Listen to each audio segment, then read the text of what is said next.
where U.S. military was responsible for that part of Bosnia. This goes back to the immediate post-war time, and they had the S4 troops from NATO, stabilization force, they're called.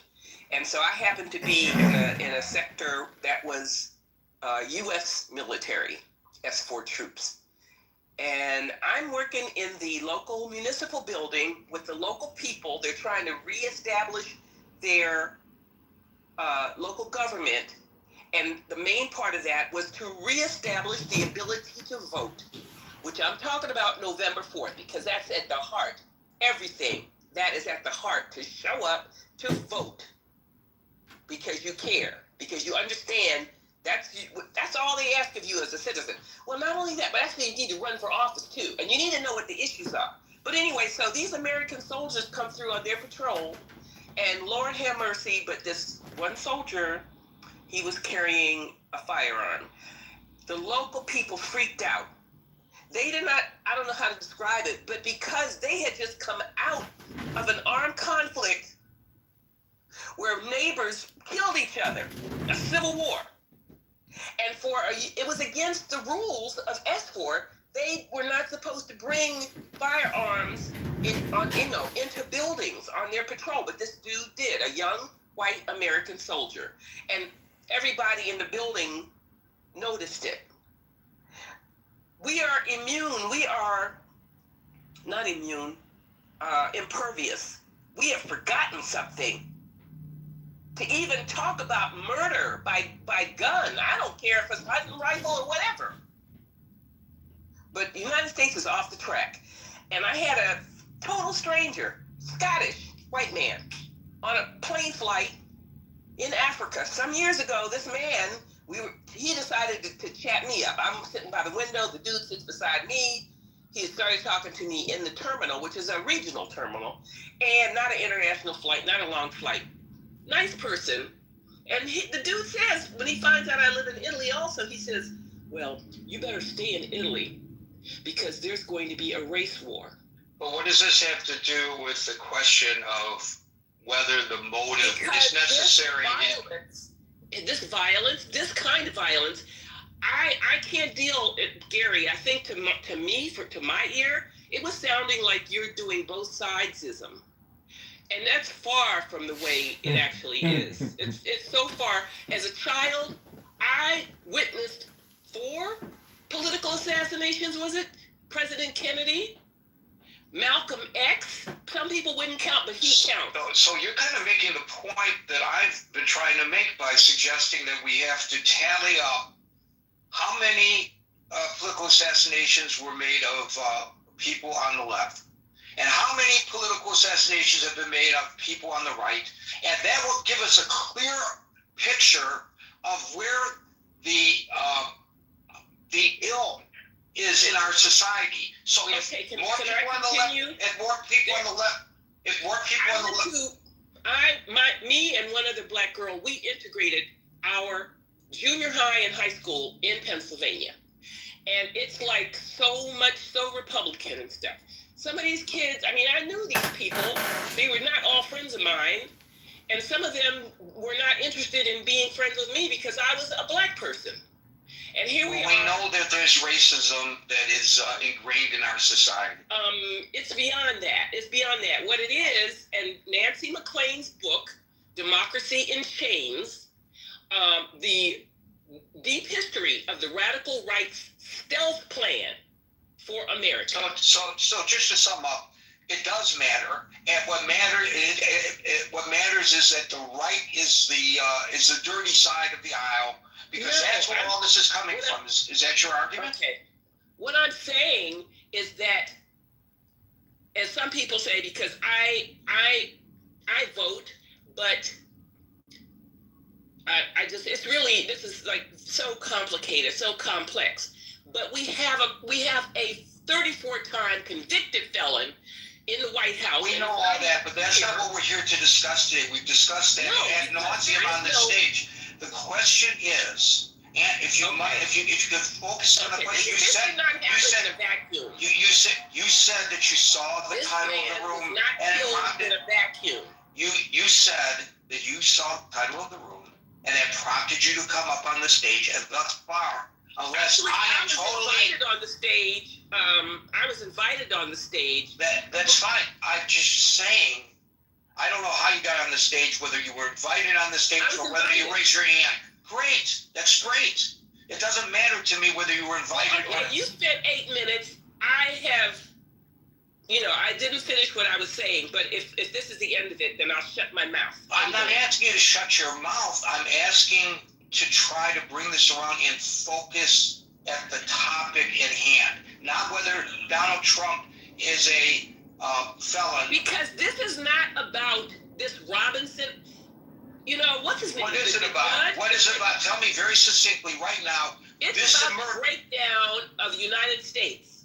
And right now we're talking about a breakdown on the right, because this was not somebody from the left that shot this fellow. Okay, you know that. You know that. You know that. How do you know that? How do you know that? Judge Luttig, his own grandmother talked about the situation. How do you know that?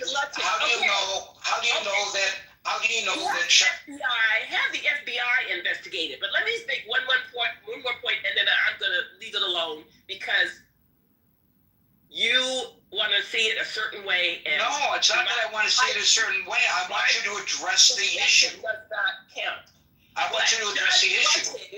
Told us, Judge Luttig said in the summer of 2022, after the January 6th killings, they were killings too, but the attack on the Capitol, where I used to work, he said that Donald Trump and his supporters and allies are a clear and present danger to Americans. And that's why Charlie Kirk is dead today.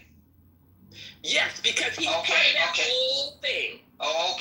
Okay, so he was a victim of his support for the evil Republican. Well, somebody quoted what he said about George Floyd, which was so tragic. I quoted what he said about George Floyd, by the way. No, I didn't hear. I'm talking about something I read earlier. I quoted it yesterday.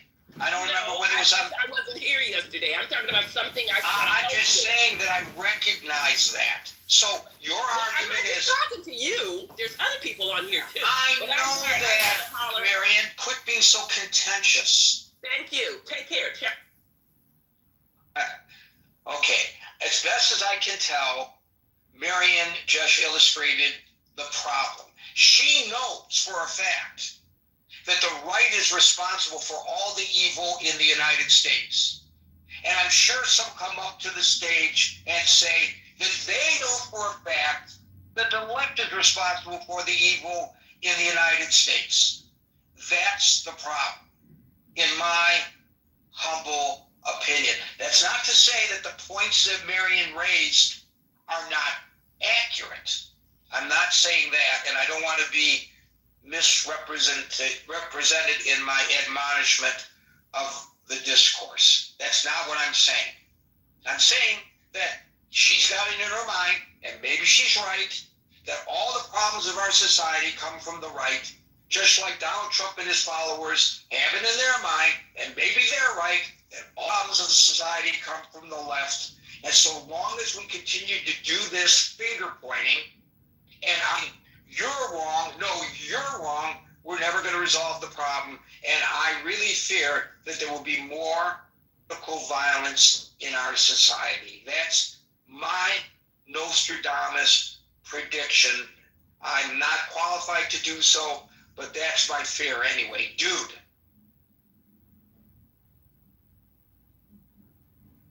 Hi, Gary. I just want to start off saying I love people who identify as Republican, and I also love people that identify as Democrat. You're trying to play both sides, dude. How can you do that? Well, it has to do with love and compassion, I guess, and common good, a common ground. The common ground would be the country, right? And the democracy works in a healthy way when people actually share common ground and have compassion for one another and actually work together, even through their differences. Actually, it's interesting. I heard from older generations growing up that that the youth has lost the ability to sit down at the table and have a coffee and not get upset or storm off or call the other person names. It seems like it's not even a generational problem anymore, that it's like a common problem, that people in all generations who are indoctrinated and partisan treat each other terribly.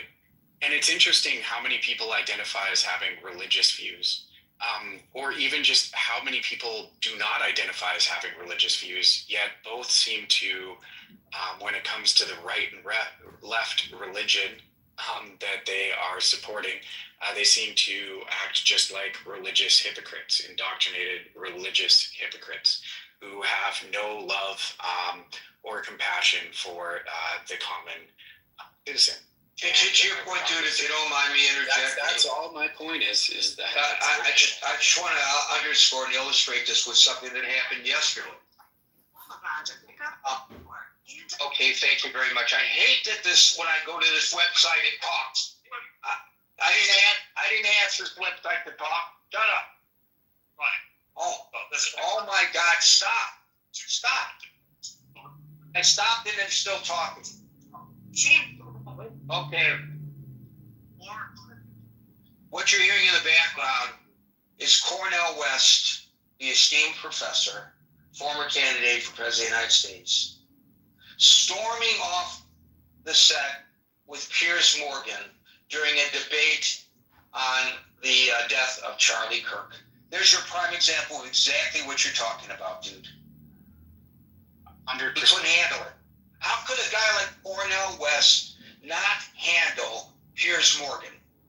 How can Piers Morgan and Cornel West, a professor at Princeton, not have a civil discussion over the issue to the point that Cornel West gets so frustrated that he storms off the set? Isn't Princeton supposed to be an Ivy League university, one of the top universities in the country? Harvard, Princeton. I think isn't that right? Is Harvard supposed to be the top and Princeton supposed to be the next most esteemed university in the country? And a guy of the stature of Cornel West can't handle Piers Morgan? Whatever you thought about Charlie Kirk, he certainly can handle a debate without storming off like that. Just saying. Thank you, dude. Yeah, it shows a lack of emotional intelligence. I'll just laugh. I think so. I think you're right. I think you're absolutely right. Thank you, dude. King, you're up. Yeah, so I do understand why Cornel West would have stormed off. This has been a very difficult conversation to have, particularly with people who, again, lack of empathy, refusing to put themselves in another person's shoes, and their understanding of the environment, the rhetorical environment that all of this is surrounded by. And I'm not talking about from a partisanship perspective. I know that Cornel West has 2 kids, and one of his good friends, he has a well-known friendship with another scholar, Robert P. George, who is a profound conservative intellectual. I also know that Charlie Kirk and Cornel West have had engagements, personal engagements. I've heard them talk about their personal interactions over the last couple of days.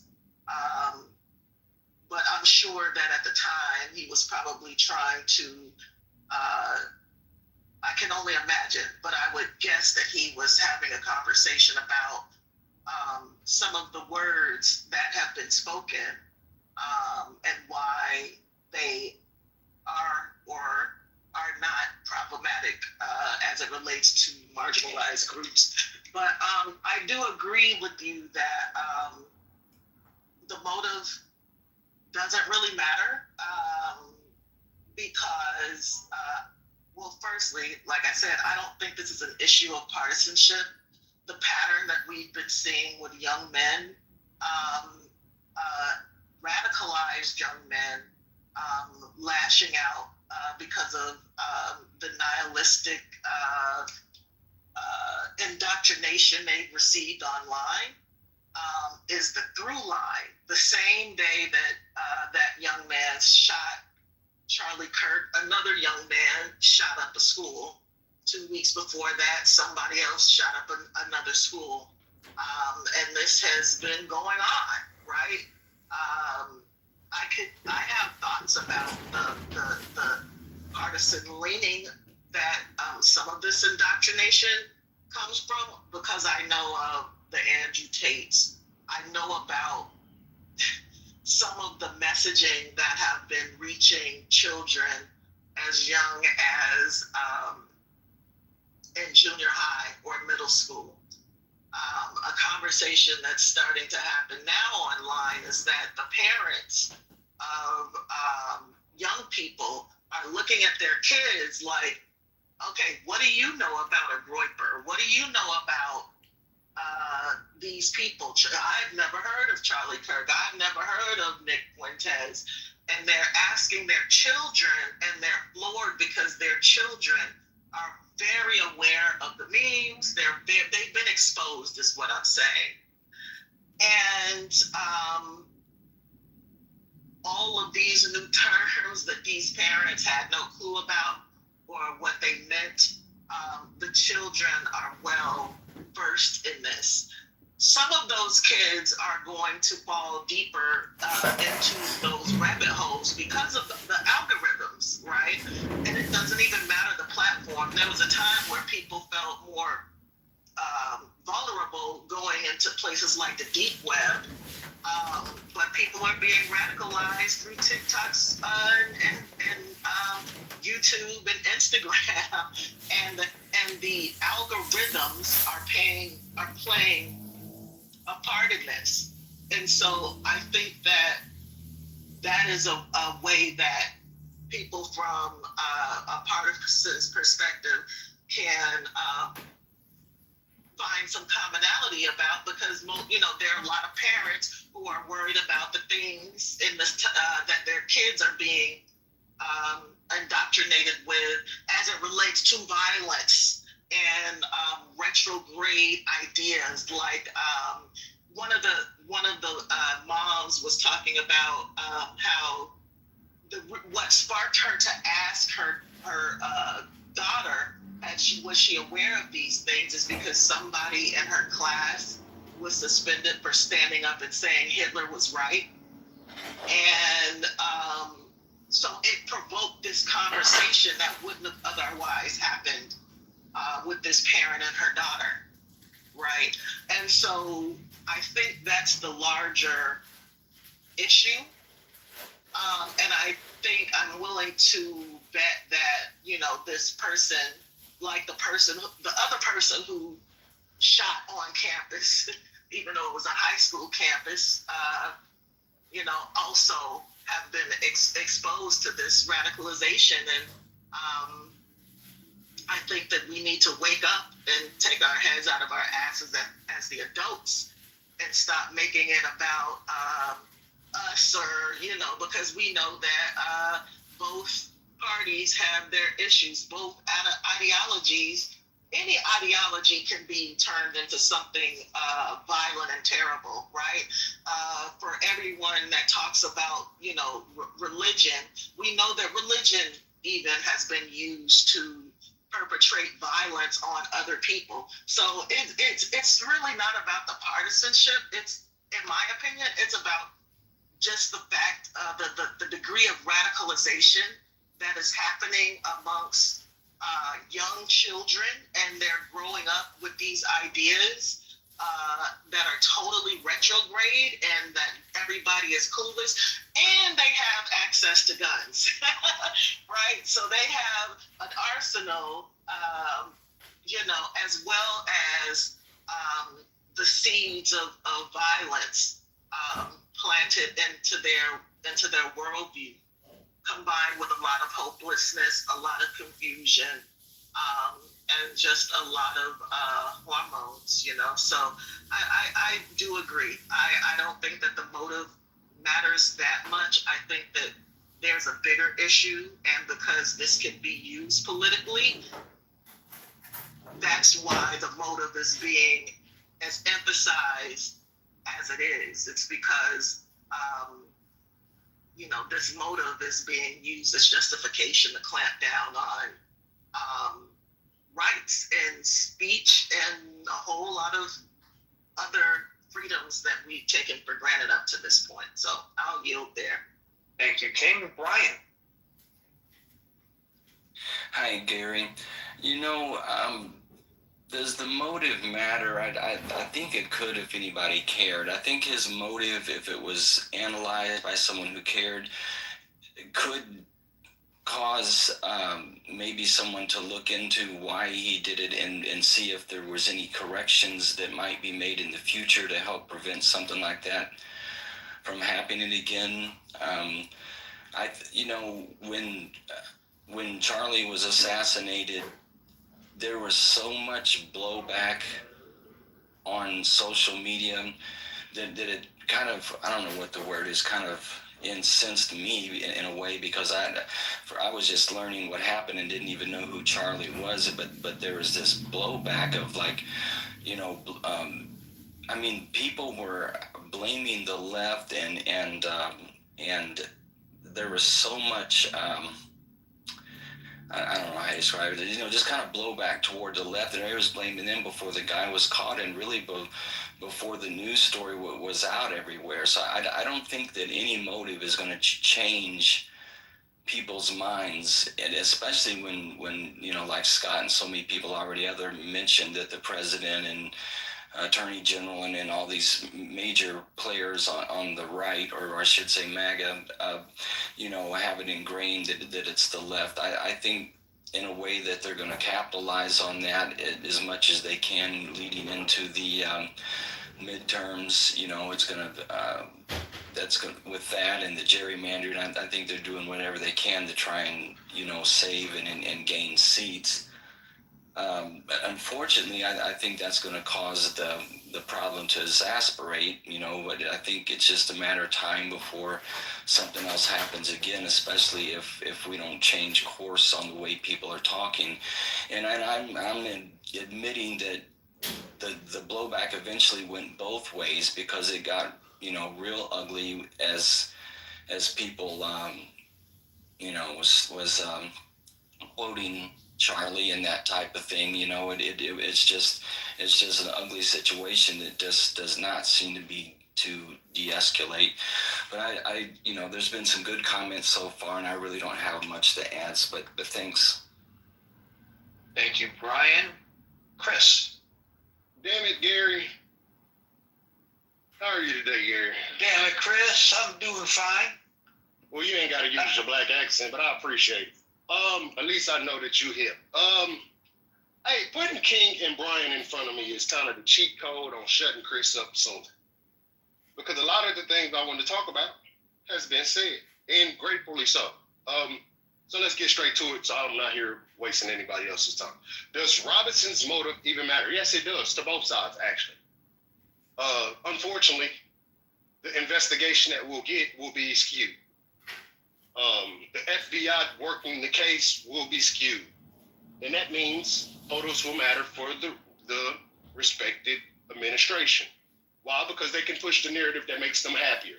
They can push the narrative, as Brian said, that can push them into midterms with a strong base, or try to find a strong base in the sake of a death. Which, I hate to say it, with how fast they moved as soon as the man's death was announced, they played their hand so fast that it was too obvious that you guys had ulterior motives on his death regardless. It could have been anybody from the right at this point, from the way that they're moving. They would have found a way to utilize it for their gain. Now, oh, poor sorry Charlie Kirk and his family, yeah, great. I'm there for you all. Whatever well wishes you want to send to them, I respect. But the way that the administration, who said that they were friends of Charlie Kirk, decided on utilizing Charlie Kirk's death in the aftermath to turn things into a hate-filled push, an agenda, and a distraction from what we previously seen coming down the pipeline, from the gerrymandering, which was funny that you mentioned that. I believe that was Brian, because the gerrymandering has been looked over. Why? Because we have a new topic on our television screens. The same goes for the Epstein files. The Epstein files are now on the back burner. Why? Because we have to figure out about all these bad apples talking bad about Charlie Kirk. And guess what? Our Congress agreed. The Congress just pushed that stuff right out the back door and said, we'll figure that out eventually, if not ever.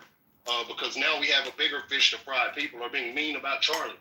So the motives do matter for the right. Now let's get to the left. The motives matter for the left too.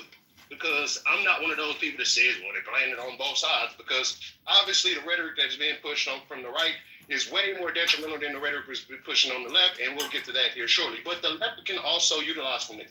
The left needs to utilize from this because, yes, we don't have all the information. We don't know if just because he had a right-leaning family that he was actually on the right.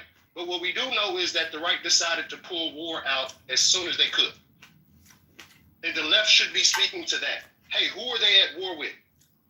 The left should be speaking to the fact that who are the right declaring war on? Who are they upset with? They have every single aspect of government. They even have the Supreme Court in their pocket. And we can honestly say that with a straight face. The Supreme Court has done a lot of damage in the name of Donald Trump, the president. Let him do it.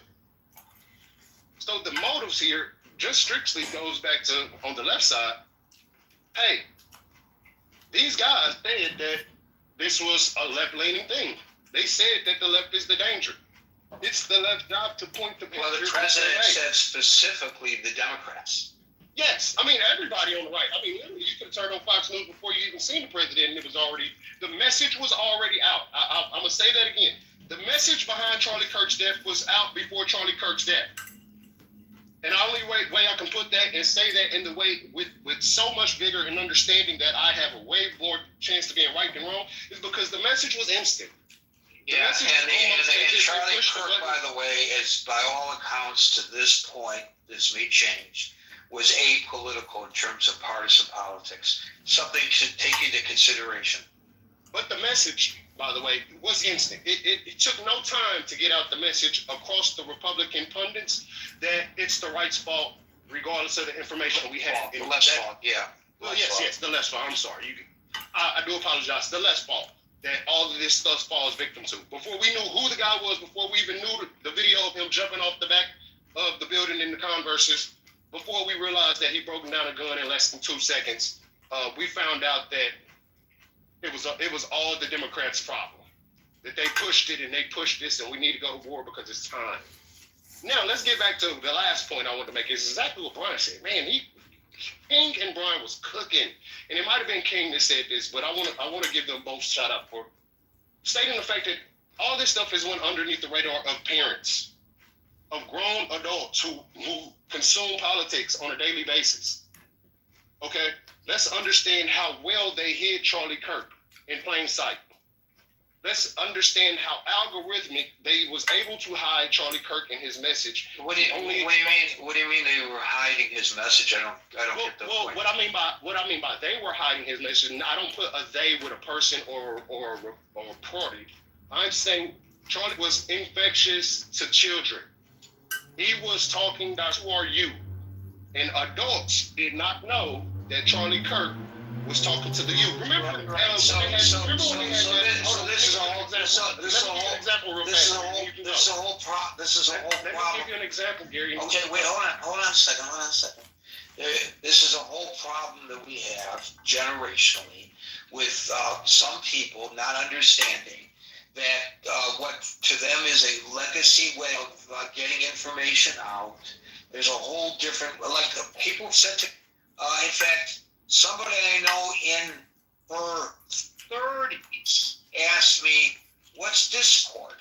She's already too old to know what Discord is. So there are so many different ways of getting information out.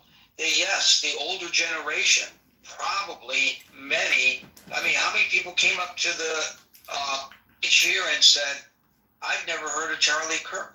And I think that's a terrible thing, but I do also understand and I sympathize with those people because a lot of those people are just not in the bubble of information, and that's fine. But go right ahead, because I do have a point that I was. No. I was just trying to explain why that is. Go ahead.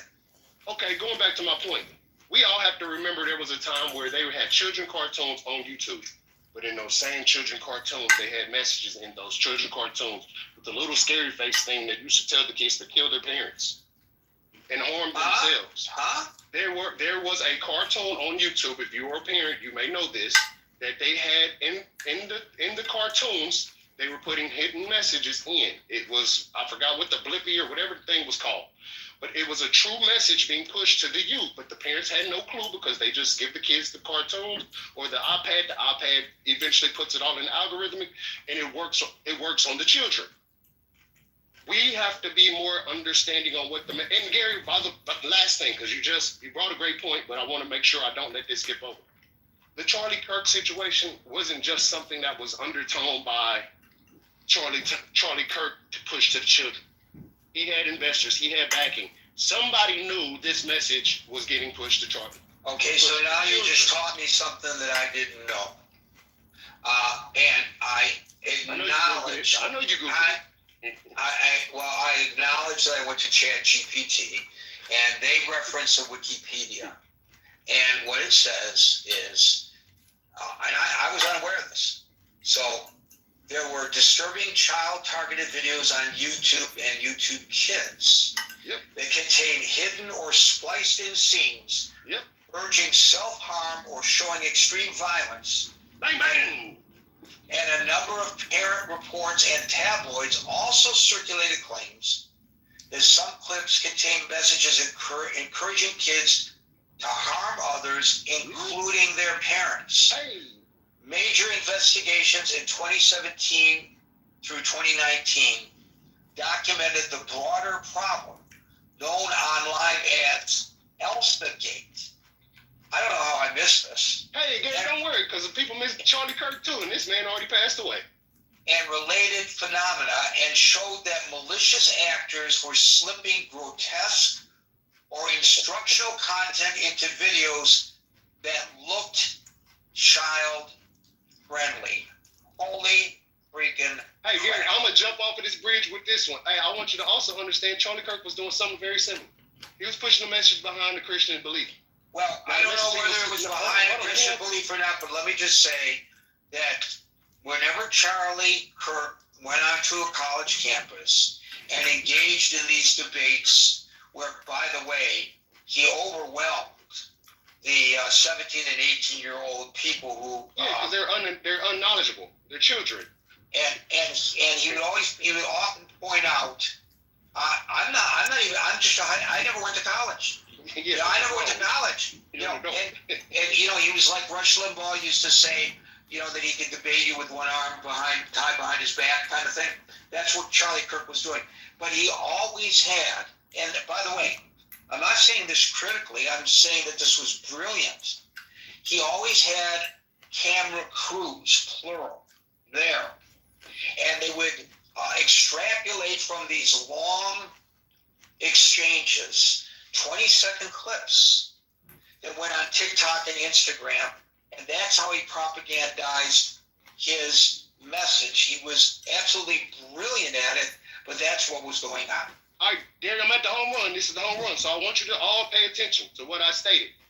There was once an organization, and I'll just use organization because we don't know who the person was or people was that were putting together those videos on children, who actually had a plan to manipulate your children without your knowing. Again, not trying to discredit Charlie Kirk or the message of does Robinson motive even matter? Yes, it matters on both sides, but I want people to understand that, yes, you may not have known who Charlie Kirk is, but understand the system does. And the system knew exactly that you guys wouldn't know who Charlie Kirk was until it was too late. And children are being indoctrinated with information that is not always true, but sometimes hateful. And that's where it gets sticky, because this type of stuff can go over the radar of the adults. Even a Gary who is in this type of media did not understand that children were being harmed by YouTube videos. And this is the same situation we're currently looking at. So I don't want everybody to think that, he hates Charlie Kirk. Hey, he was a human with family and children. I wish he thought about them people more. But the truth of the matter is, People are being indoctrinated from underneath the radar, and our system does understand that. They are literally understanding that. So I'm just going to suggest. Thank you. I get a little deeper dive into this. There were a lot of investigations by researchers and by journalists, and they couldn't really pinpoint who was behind it, but they found out that these videos were generated by overseas content firms. According to this article in ChatGPT, again, I have not time to check their research, which if I was doing a story, I would have to go beyond just what I'm seeing here. So I'm presenting this with a grain of salt. According to what ChatGPT is saying here, the main motivation was money, exploiting YouTube's algorithm to get clicks from kids. But I don't know, because the subliminal information, I don't think had anything to do with money. And I'm wondering. Yeah, I was gonna say, how do the subliminal gain you more access to money? Right, but what I'm wondering is, given what we know about Russia and other foreign actors using the internet to cause division among Americans and in Europe, in the various European countries, among the citizens of those countries, it would not surprise me if we ultimately learn that it was something like that was behind all of this, to try to corrupt our society even more than it's corrupt now. Chris, thank you for bringing this to our attention. I was totally unaware of this. Also, Gary, I just only wanted to say, and for purposes, reason for the people in the room, I only wanted to bring that up because the information that was being spread was under the radar of the adults that should have been understanding them to check those videos. Watch the videos for your 15 minutes before you allow your children to watch those 15-minute videos. That's my whole point. A lot of this stuff just goes over the adult's head, and then we find out later on that, oh man, this was probably hurting my child, and the parent can be a great parent. It just ends up being something that does not work in the message that you want to give your child. They're giving sub-teens, children, smartphones to keep them busy, keep them out of the parents' Basically. ear. That's really a problem. Thank you, Chris. Yep. That's really, really interesting stuff. Steve. Oh, by the way, it's now 5:58, so we will not be adding anybody to the stage. However, we will get to everybody on the stage who's already in queue. Specific text messages as we go about into extra time. the alleged murder weapon.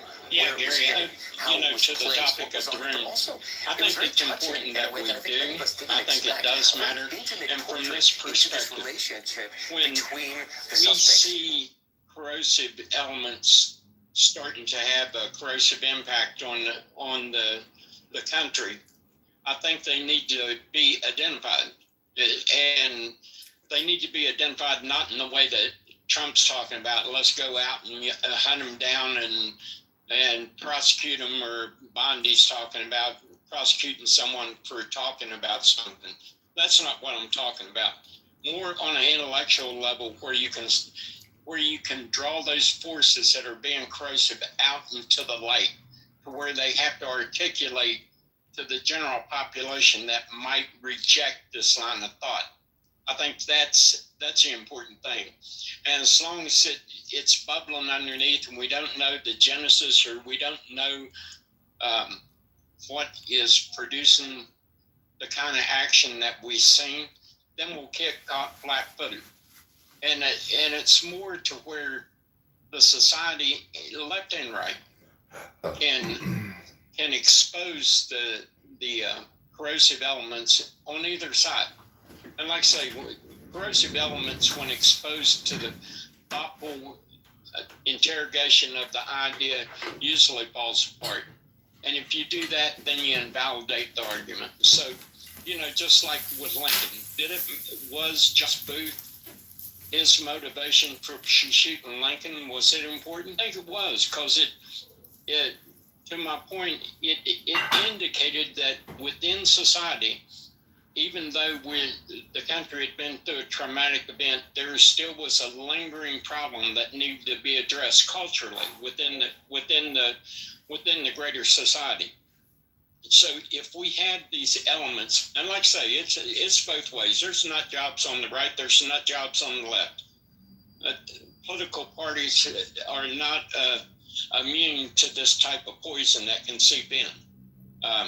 So either way, when those types of things are allowed to germinate in darkness, and they're allowed to germinate without being examined with critical thought from reasonable people, which I think most of our country is, then they can metastasize into an event like this.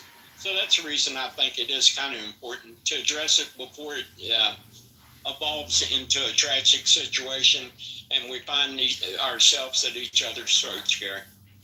So to your point, excellent points, by the way, but to your point, would you argue then that since we don't yet know the motivation, that we should not speculate and not cast aspersions upon one another based on what we speculate the motivation is? Well, I guess it would depend, to your question on that point, at what point, based on the investigation on all the elements that we know, do we say we haven't reached a tipping point in drawing a conclusion? I guess what I'm trying to say is, how much more information do we need to draw a conclusion, and are we drawing it prematurely? You may be correct. And everybody can fall victim to that because passions become inflamed and you have presupposed ideas about people and things that you can become irrational at some point. So I don't know. I'm not. I just don't know that there.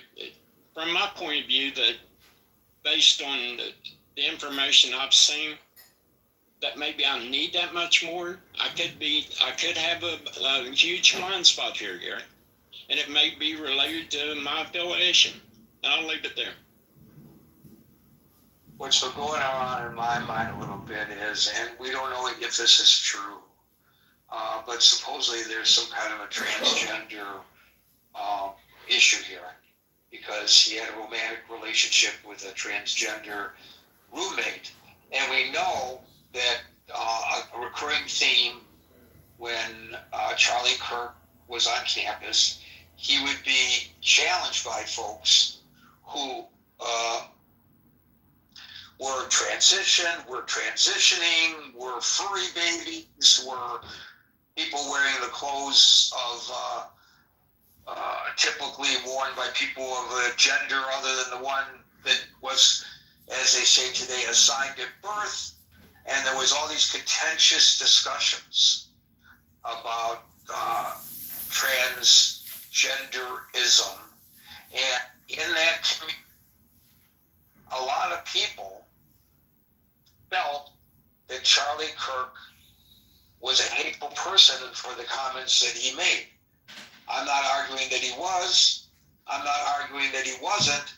I think it's fair to observe that a lot of people who confronted him on college campuses, and this was a recurring theme, felt that way about him. I also know,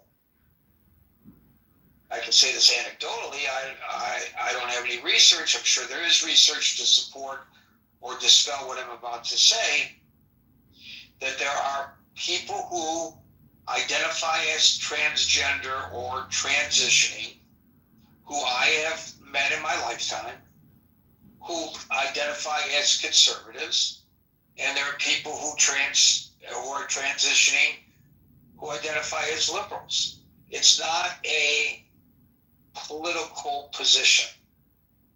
It's not like I'm going to show how liberal I am, or I'm a liberal so I can transgender, but if you're a conservative, you can't. It's not that. It's a personal choice, whether you agree with it or not, whether you take Charlie Kirk's position or you feel that people have the right to make that choice is not the issue. I say this to suggest, from what the county prosecutor said today, there was a message between Robinson and his roommate, in which he said that he was going to kill Charlie Kirk because Charlie Kirk is a hateful person. It's very possible, and I just want to send out this proposition. I'm not arguing that this is the case, but I think it's possible that this was obviously an act of hate. Anytime you kill somebody, it's an act of hate. Generally, when you kill somebody, it's an act of hate. There's some exceptions, like self-defense. But this was obviously an act of hate. By his own admission, it was an act of hate. But it may not have been a partisan political or political ideological act of hate. It may just be this guy is influential in drumming up opposition to being a trans individual. He's a hateful person, so I'm going to kill him. It may have nothing to do with Democrats or Republicans, conservatives or liberals. And it may turn out that it was politically motivated along partisan lines. But at this point, we don't know. And that's why I don't understand why the nation is like screaming and pointing fingers at one another when we don't know.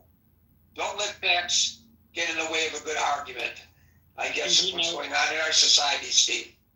Yeah, that's a really good point. I haven't heard it articulated that way, Gary.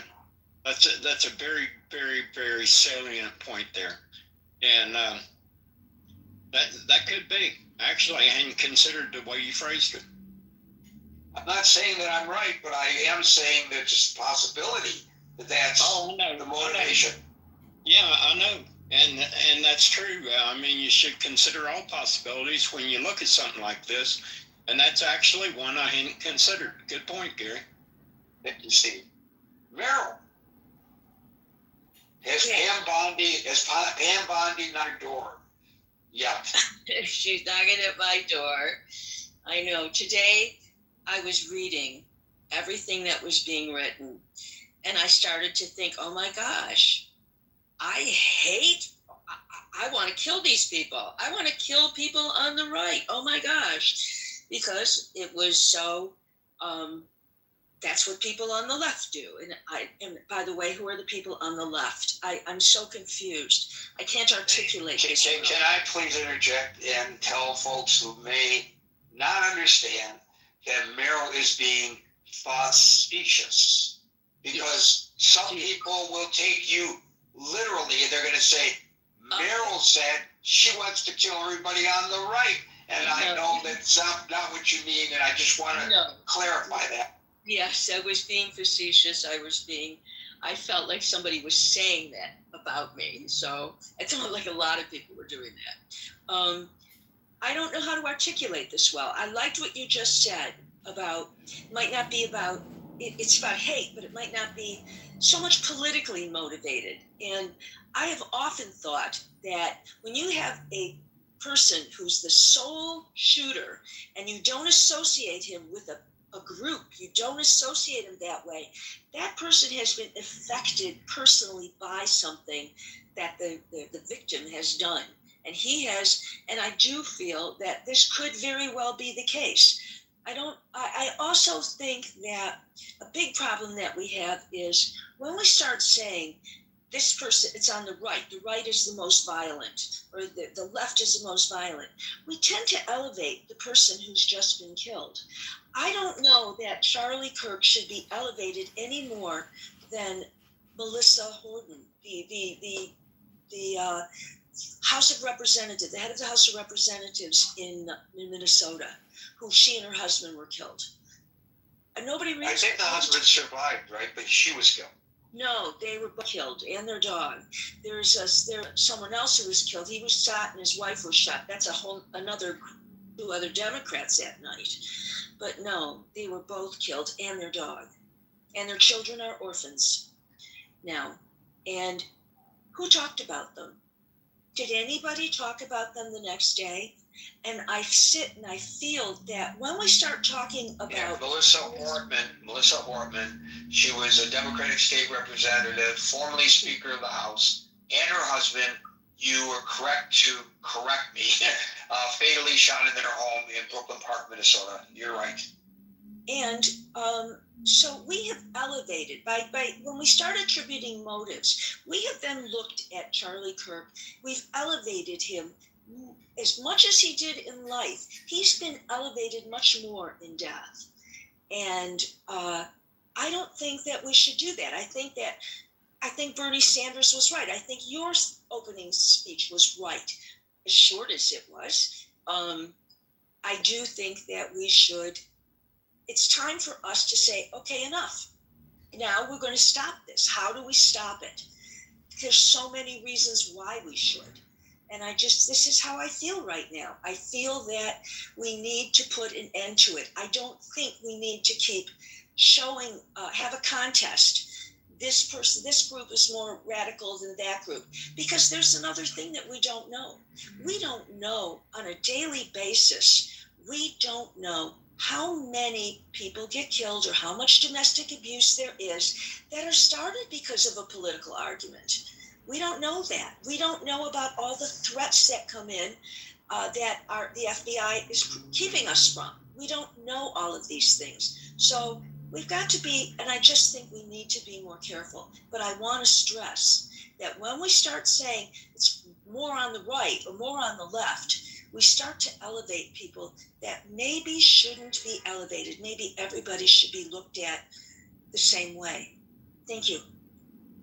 Here, Meryl. Pardon? He said, here, Meryl. Who was that? Thank you. Marshall. Oh, thank you. Thank you, Marshall. Sit across the aisle. Thank you, Meryl. Double. Hi, Gary. Yeah, it's been an interesting discussion. Didn't know about the YouTube hidden message. I know. I thought he was like blowing it out his ear. Yeah, it sounds I said, what the hell are you talking about? Oh my God. I do appreciate, directionally the idea that people are coming for your children.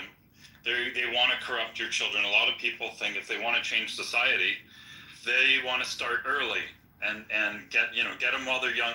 And he's right to point out Charlie Kirk saw that opening in the market, as did some others. I think Ben Shapiro has been on college campuses quite a bit. Speaking, you have even further right, even more problematic people like Milo Yiannopoulos. Although when he shows up to campuses, the protests often were so extreme that he would sometimes be uninvited. Like I believe that happened at UC Berkeley. Yeah, happened to Ben Shapiro as well. Yeah. So we could talk about that as a problem, but but I mean it's fair. That's what colleges are.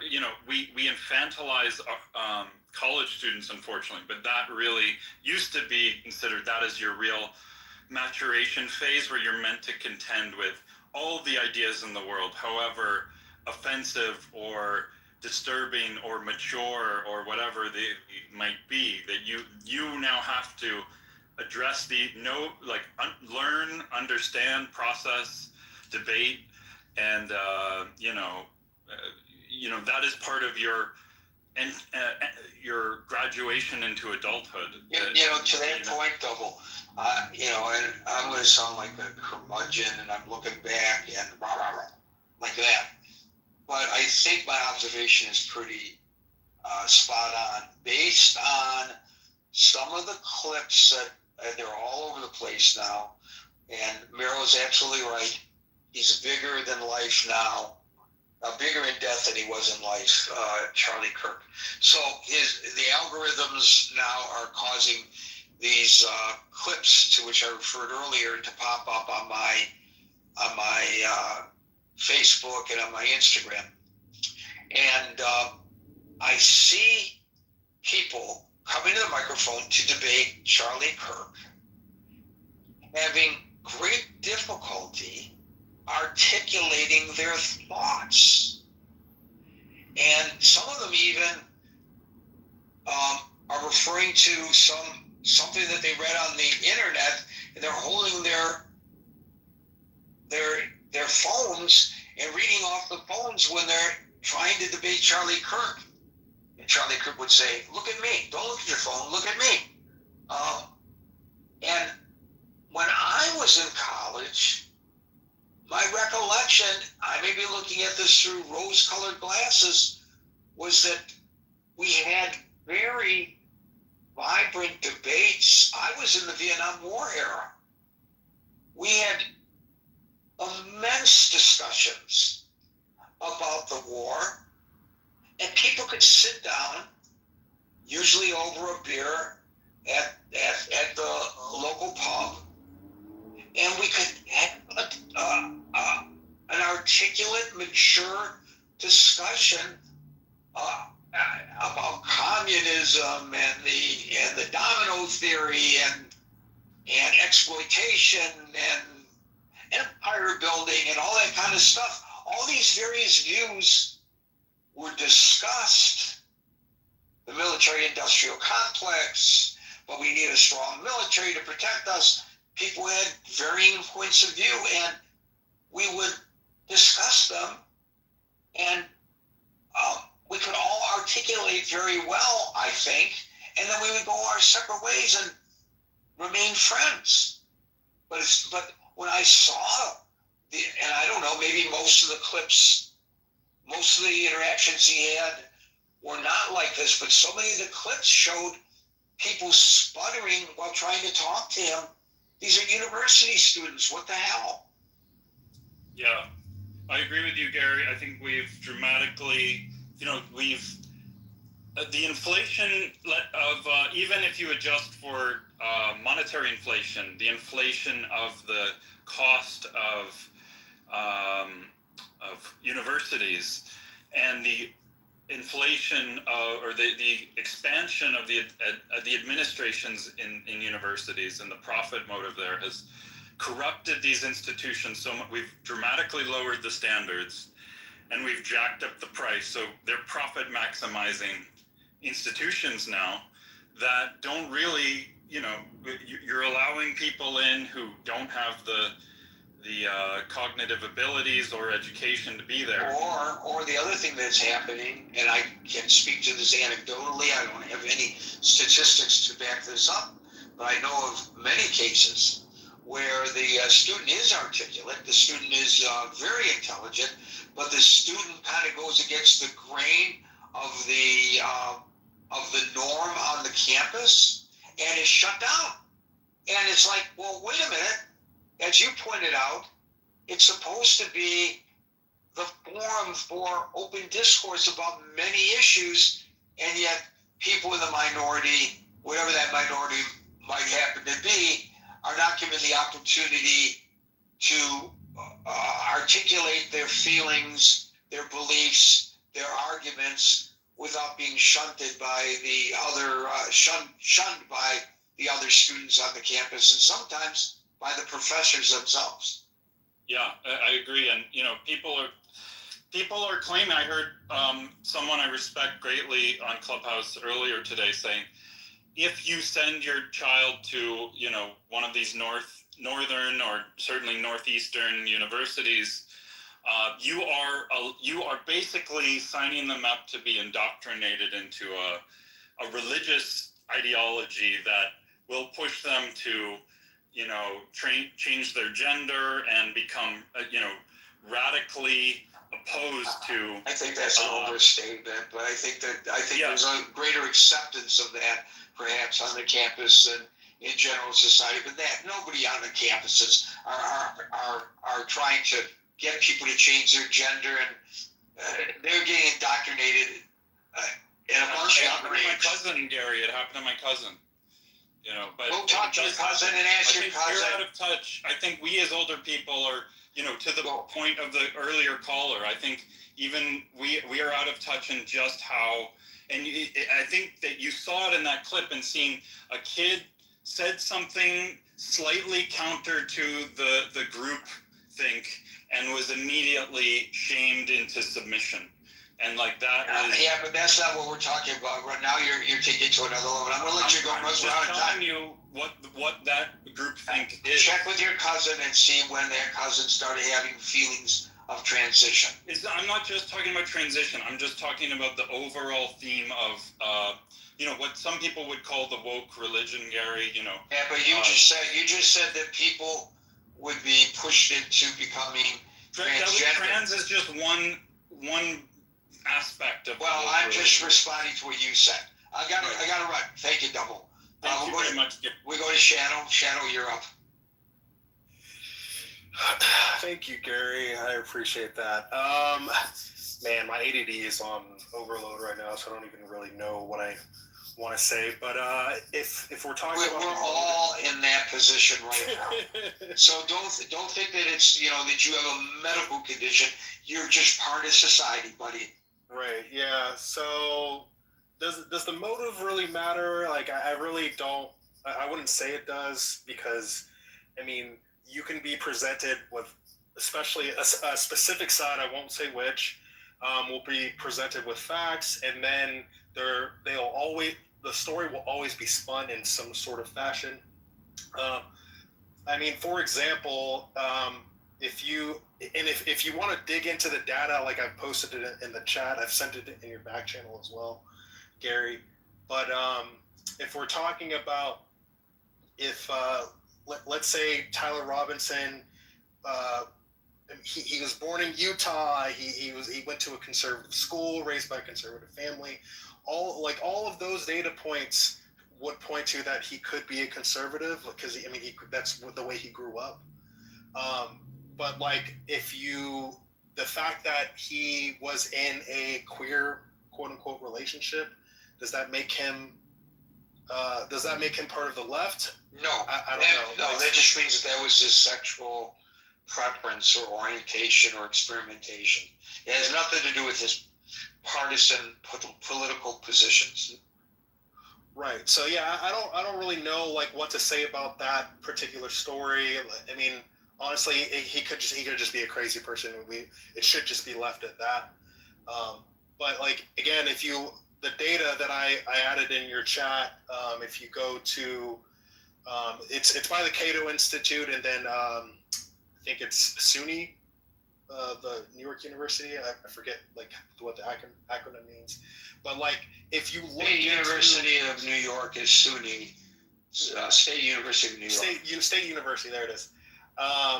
If you look into the data, it's pointing to a particular side. If you look at right after 9/11, the data shows that most of the violence was caused by Islamism. I don't know why they would include like international crimes into that. I felt like that part of it was kind of skewed. But if you look at all of the tables, the data is pointing to a specific side, which is the right, and all the ideological homicides that have happened over the years. And then the state college, the State University of New York, State University of New York data also points to all the homicides that happened prior to 2000 onward to 2016. It's by the right. Like, and the data is there. One of the tables shows the number out of 269. It leans towards the right, and then the table right under it is out of 469. It is, I mean, it's clear as day where the violence is coming from. But even with that data presented, what if a partisan bent to political violence had anything to do with it? Like, why are we taking their political view into account? Isn't the violence just bad because it's murder? My point was just that if you're presented with facts, people will still always spin it in some way or fashion. But I'm just presenting this isn't my study. This is where it's coming from. So that's all I was pointing out. Okay, no. Although anecdotally, recently, the victims of political violence have tended to be people on the right, with the exception of what happened in Minnesota. By the way, breaking news out of London, where the president is on a state visit. I'm kind of chuckling about this. Somebody projected these big images of Trump and Epstein onto the castle. And four people got arrested for that. But you got to see the video of this. I'm sure you'll find it all over the damn place. Holy cow. Thank you for that.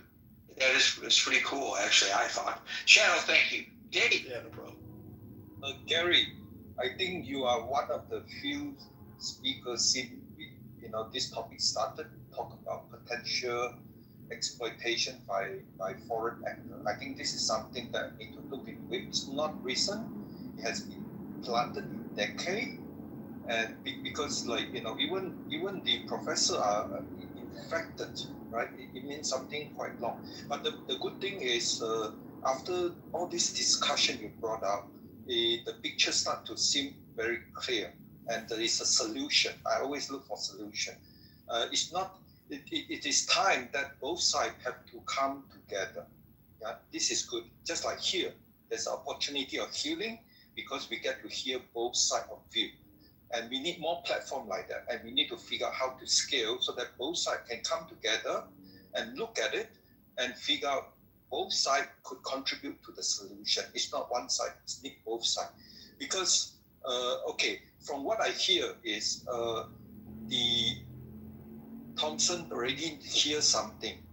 Charika is coming. I think he heard it like 1 week earlier.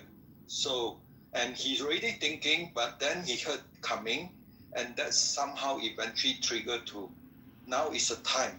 And then he left a note under his keyboard, right? Say, I have the opportunity to kill him now, blah, blah, something like that. So, and that, I feel like the motivation is based on transgender identity things. And I'm foreign to this topic, but as I debate in Clubhouse, occasionally I come across people want me to put this topic as equal status as protection of Western civilization. I was like, what are you talking about? I was trying to minimize this important, but I think these people are really feeling their voice are not being heard, and they are feeling a lot of challenges and threat from multiple ways. And I'm guilty of it. I just put less important, but I'm not like discriminate, right? But I think they want their voice to be heard, and they're feeling a lot of threat, and they amplified it, and the killer of Charles Kirk took that response, right? And I think so. I did ChatGPT and asked a couple of questions. What is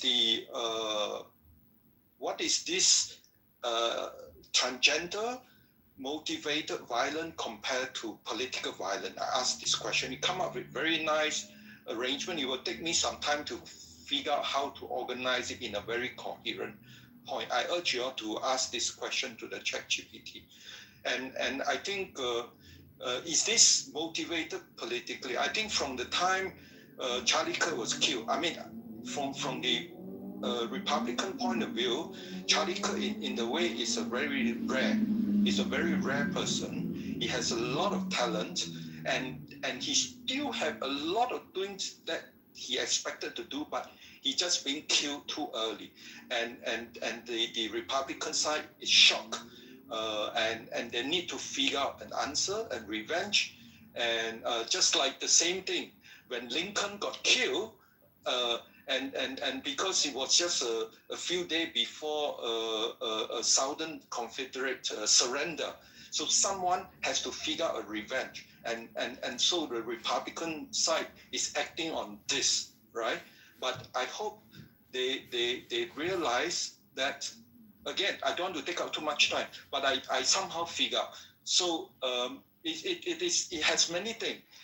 When Trump take over, he's very hard. Common sense you're either male and female. He took it very hard and he pushed it, and it's taking it too fast because this concept has been cooking for many years, and this community need time to adjust to Trump's approach to very hard, very quick change, and so this community have no time to respond, and this is also politically motivated in the sense that when Trump is running for re-election, Charlie Kirk is understand the position of the party from the religion point of view, from Christianity point of view. Again, that is something also the Republican side have to look at it.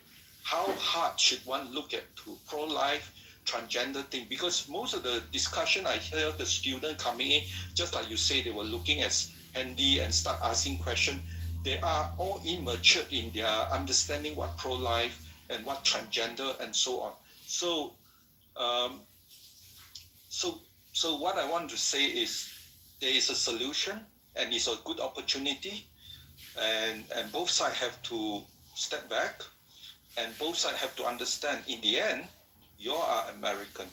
Your enemy is foreign and not among yourself. Thank you. Thank you for that. Dave, AC, and then Steve will get the last word. AC. All right. Thank you, Gary. This has been a phenomenal room, but to be concise, so does Robinson's motive even matter? My perspective, when I first heard the name Tyler Robinson, I was saying in my head, please don't be a black guy, please don't be a black guy, please don't be a black guy, please don't be a black guy. And the reason being is this is the single most important element of this entire thing. I almost did a room saying, called the Kirk Alert. Which minority group are they going to scapegoat for the killing of Charlie Kirk?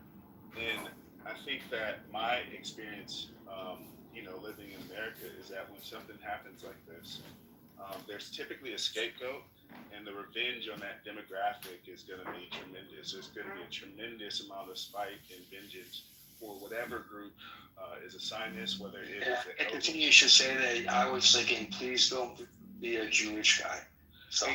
Yeah, and so I was like, there's going to be a tremendous amount of vengeance for whatever demographic it is, whether it is Democrats, whether it is the LGBT community, Black community. I know when COVID first happened, I was like, if this is anything to do with China, then all Asian people are going to have to deal with this. When 9/11 happened, I was like, if this has anything to do with... And by the way, a lot of Asian people were attacked on the streets of the United States. Yeah.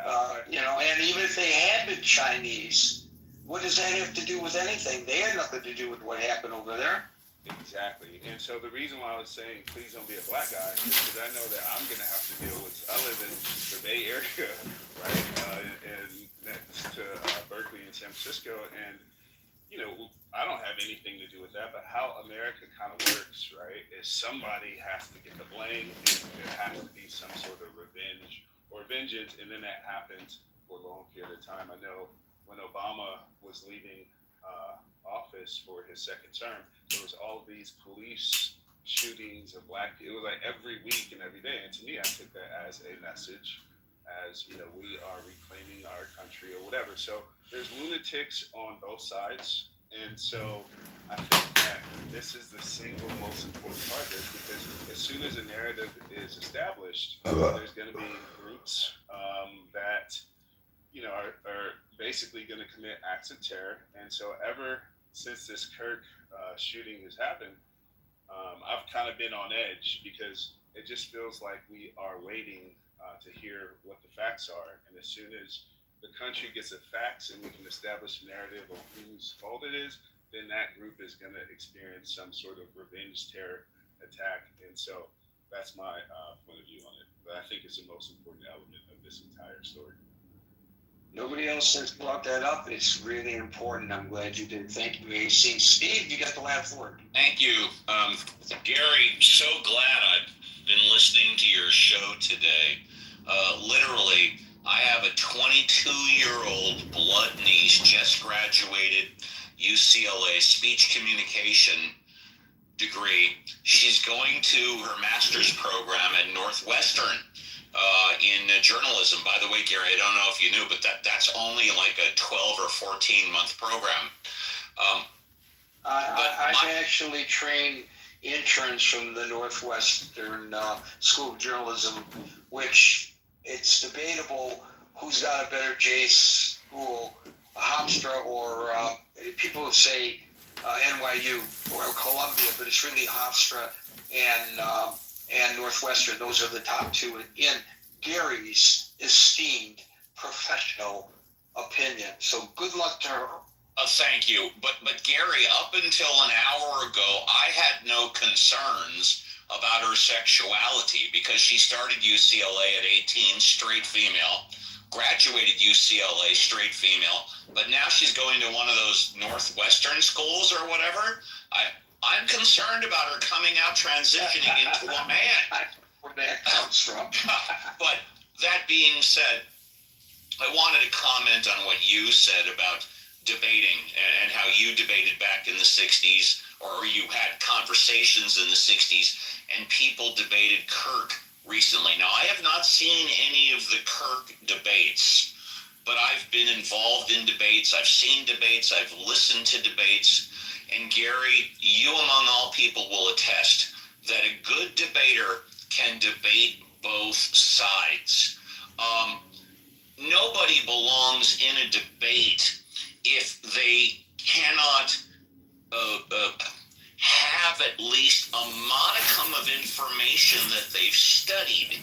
And what I presume what's been said today as far as Charlie Kirk debating college students, and they have to go to their phones to look up Google or ChatGPT or whatever, to me that means they have not done the proper preparation for that discussion or that debate. There's an old cliche, Gary, you've probably heard it. Preparation plus opportunity equals luck, okay? And I just find that a lot of people, not all people, a lot of people are taking the easy way out. They are not doing the basics, the ABCs, 1, 2, 3s of critical thinking, which is to put the time in, do the research, distinguish your facts from opinion, and then develop your own conclusions and your own arguments. They're taking the easy way out, and I'll land it here, Gary, because I know you. This is a Democrat liberal vote show. To do Gary the Scott research. and Alan, three It sailors. is hard to do proper preparation. It's easy to spend 10 or 15 minutes, get some sound bites, get some headlines, and think you can come off as doing well. Nothing substitutes for proper preparation. And Gary, thanks again. Bye. You're 100% correct. Thank you, Steve. Folks, we're here Monday through Friday from 5 p.m. to 6 p.m. New York time. So until 5 p.m. New York time tomorrow for the next edition of the Critical Thinking Forum.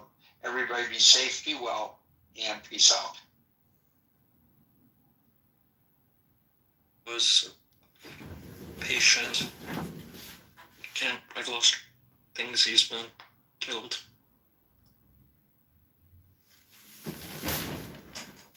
More people talking about nothing and wasting all their time. Welcome back, everyone.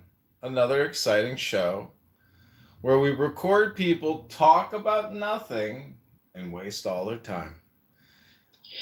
I mean, I'm seeing some people saying that all Call me a they say hypocrite. is like Call me a they're critic. arguing the But I'll let you Palestinian judge. side is the true Is this a side. waste of time? Has UN, United Nations kind of agreed to it, or they declared that? I mean, if United Nations was the perfect source, Who stepped on a duck? people were being killed. Nobody talks about that. There are so many people killed all around the world. Then, I mean, United Nations do shit. In Iran, we consider United Nations a kind of, I would say, a sham. There are so many countries in the world, and they come with their own bias. So of course, yes, it's an international organization, but it doesn't mean that they are free from bias or lobbyists.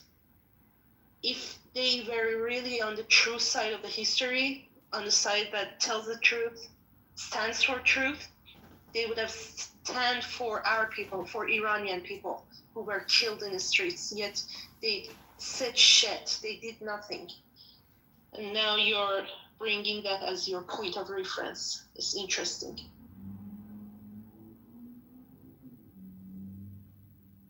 They got their hands tied.